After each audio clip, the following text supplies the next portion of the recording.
ចាឲ្យបានរបស់យើងចេញទៅទៀតឯណាសម្រាប់កញ្ចប់នេះដែរចេញតាមខេត្តមួយទាំងអស់គ្នា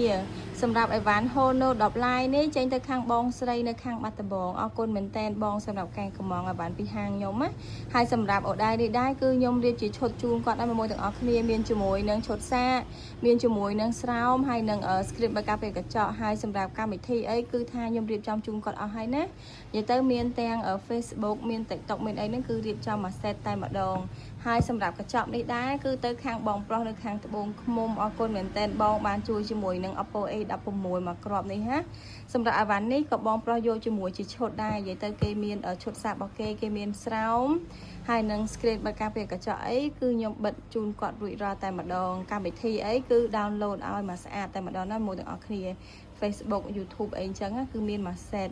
ជាមួយខ្ញុំតែកាមេរ៉ាជូនបងប្អូនទាំងអស់គ្នាមើលសម្រាប់កាមេរ៉ារបស់គេអីញាក់សាច់ណាចា